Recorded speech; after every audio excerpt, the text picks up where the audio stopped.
Hi guys, this is Vinash Sharma, and in this session we will discuss the SQL database, how it is created, how it is dropped, and how it is renamed, and what are the MDF or LDF files in the database. What is a database? Database is an organized collection of data that is structured into tables, rows, columns, and indexes. It means in a database we can have the data in form of tables, and the data is stored in row and columns. The database has been designed in such a way that user can access the information from the database easily. Also, the user can manipulate the information in the database like edit, delete, insert. Generally, all the information in the database are stored in form of the table. Types of database. There are two types: system database and user database. System database are those databases which are created when you install the SQL Server on your machine. These are the master, model, MSDB and TempDB. These databases cannot be dropped and cannot be renamed. Second one is the user database, means custom database. So user can create the database, its own database, and later on can drop and rename that database. Now, how to create the database? There are two ways you can create the database. First of all, tsql command, or you can use the SQL Server Management Studio. If you use the tsql command, then the syntax is create database and database name. There are some rules when creating the database, so you must follow these rules. The rule number one: the name of the database must be unique. It means SQL Server does not allow the duplicate name of the database. Second rule: for naming of the database, maximum character is the allowed is the 128 characters. Third rule: create database command should be executed in the auto commit mode.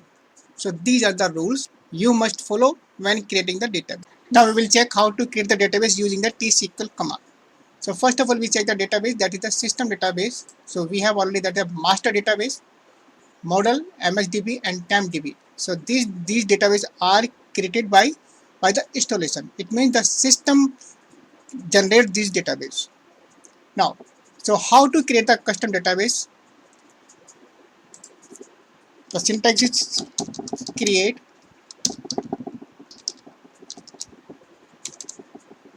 database, then name of the database. Say demo database. If I execute this statement, then database is created.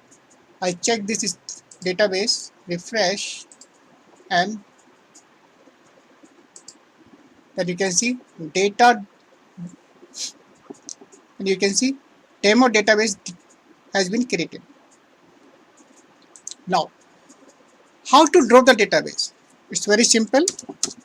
Drop database and the name of the database.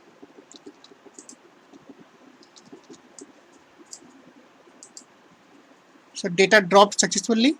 If I check again, refresh, then data is not there. Now, how to rename the database? So already we dropped the database. So we create this database again. Create database, created successfully. If I try to execute the same command, means if I try to create this database again, then I get the error because the duplicate database is not allowed. Okay. Now, database created. So how to rename? Alter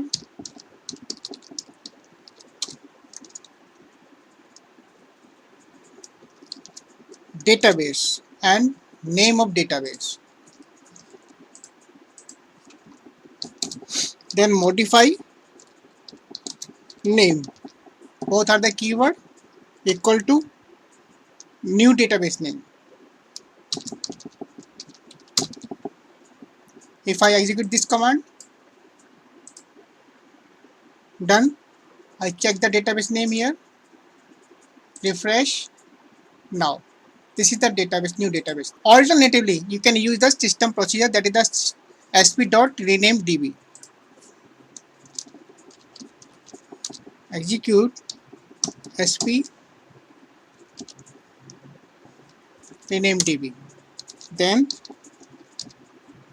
existing name database name, now it's new database name, then comma, and so I change this one, I make it 2. I execute this command. So this is also done. Again check in the database, refresh, then this. So this is how we can rename the database. Now we'll check how to create the database using the SQL Server Management Studio. So databases, right click, new database. So very first option is the name of the database.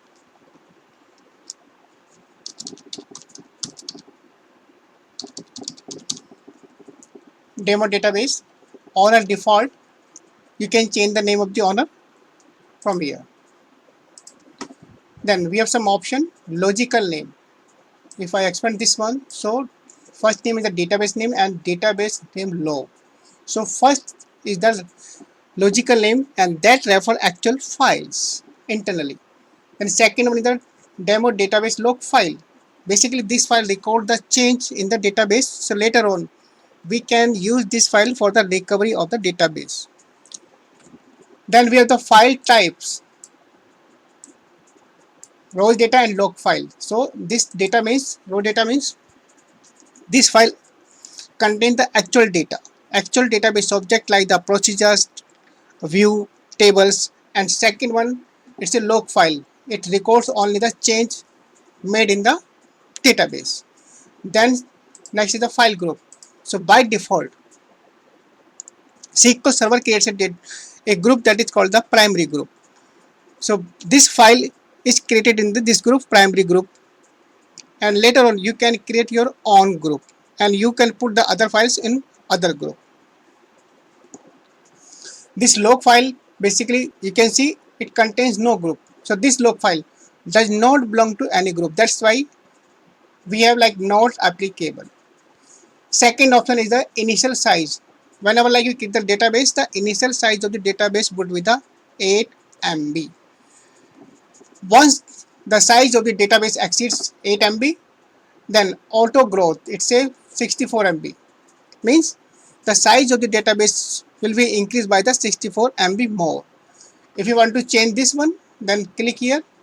Then we have option file growth in percentage in megabytes. Then maximum file size you can define here. So right now we have the unlimited. Then we have the path, means the physical location of the file. If you want to change, then click here and you can find the location where the database is being created. You can change, you can create your own folder and can change the location of your data file. Other options, general, then options. In options, you can read the information about the database which is being created. Then file groups, as I already told you, by default one group is created, that is the primary group, but you can create your own group. Say add file group. Secondly, one more group, that is a third group. So this way you can create your own group and can put the other files in this group. Then say OK. So database is created. Now we check the database, refresh. So here we have the demo database. Okay, now how to rename or how to drop the database.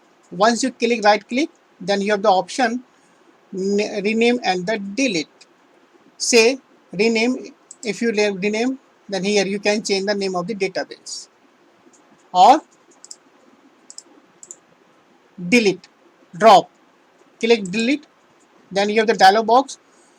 And the important thing is there is an option with the checkbox close existing connection. Make sure you check this box, because If some connections are referring this database, then you cannot delete or drop the database. That's why make sure you always check this box. So it says close existing connection.